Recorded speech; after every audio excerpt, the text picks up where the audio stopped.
Assalamualaikum warahmatullahi wabarakatuh. Pada kesempatan kali ini kita akan membahas terkait dengan strategi komunikasi dakwah. Pada pertemuan sebelumnya kita fokus pada pembahasan strategi perencanaan dakwah. Nah, sebelum kita masuk pada pengertian komunikasi dakwah, maka yang pertama yang harus dipahami adalah kata strategi itu sendiri. Kata strategi berasal dari kata stratos yang artinya tentara, kemudian kata again yang berarti memimpin. Kata strategi adalah konsep militer yang bisa diartikan sebagai seni perang para jenderal, the art of general. Nah, kata strategi adalah ada beberapa prinsip yang harus diketahui, bahwa strategi merupakan cara bagaimana kita mengetahui apa yang dikerjakan oleh musuh sebelum mereka mengerjakannya.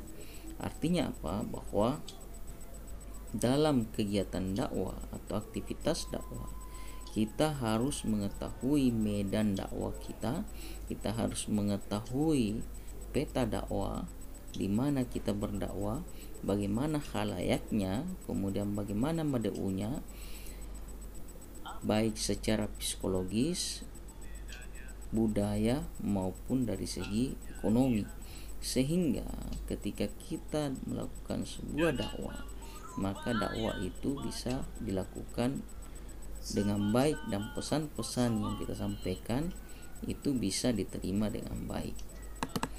Kata komunikasi berasal dari kata bahasa Inggris communication, atau dalam bahasa Latin adalah communicatio. Biasa juga diistilahkan dengan common atau juga komunis yang berarti sama. Komunikasi merupakan adanya kesamaan makna antara komunikator dengan komunikan. Jadi proses komunikasi adalah proses di mana makna itu tersampaikan antara satu orang dengan orang lain. Menurut Everett, komunikasi adalah proses di mana suatu ide dialihkan dari satu sumber kepada sumber yang lain, atau dari satu komunikan kepada komunikan yang lain. Kata komunikasi sama dengan kata dakwah. Kata dakwah berasal dari bahasa Arab yang berarti menyeru, memanggil, mengajak, mengundang. Kata dakwah secara etimologi berarti mengajak kepada kebaikan. Secara terminologi, kata dakwah adalah kegiatan dakwah yang dilakukan oleh para nabi atau para rasul. Dakwah biasa seringkali diartikan sebagai mengajak kepada kebaikan, tetapi tidak jarang kata dakwah juga bermakna mengajak kepada keburukan. Ini biasa diistilahkan sebagai asyaitanu yad'una ilan nar. Setan itu mengajak kepada keburukan. Dalam kajian paradigma dakwah ada dua, bahwa dakwah bermakna negatif, dakwah juga bermakna positif. Kemudian komunikasi dakwah menurut Ahmad Mubarak dalam buku Psikologi Dakwah mengungkap bahwa kegiatan dakwah adalah kegiatan komunikasi di mana seorang dai mengkomunikasikan pesan dakwah kepada mad'u, baik secara perorangan maupun per kelompok. Semua hukum yang berlaku dalam ilmu komunikasi juga berlaku dalam ilmu dakwah.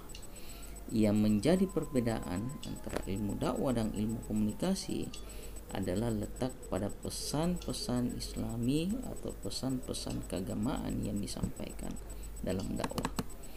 Selanjutnya, strategi dakwah adalah bagaimana seorang dai atau muballigh mampu memilih komunikator, pesan, mendesain media, mampu mengukur efek dakwah yang disampaikan. Strategi komunikasi bisa dikatakan sebagai suatu pola pikir dalam merencanakan suatu kegiatan mengubah sikap, sifat, pendapat dan perilaku khalayak.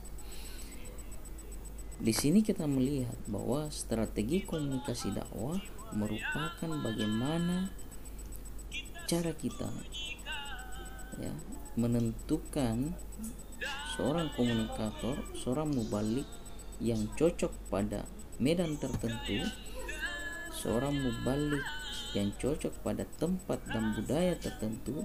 Maka di sinilah pentingnya sebuah strategi, bagaimana kita memetakan sebuah dakwah sehingga kita mampu melihat seorang komunikator yang memiliki kemampuan seperti ini, maka ditempatkan pada tempat atau daerah tertentu.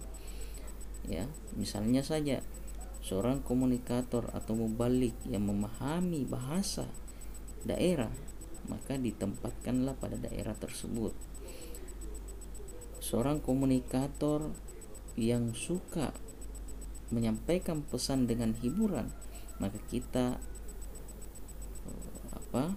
menempatkan di tempat masyarakat yang suka hiburan, sehingga terjadi kesamaan makna ketika menyampaikan pesan-pesan dakwah itu.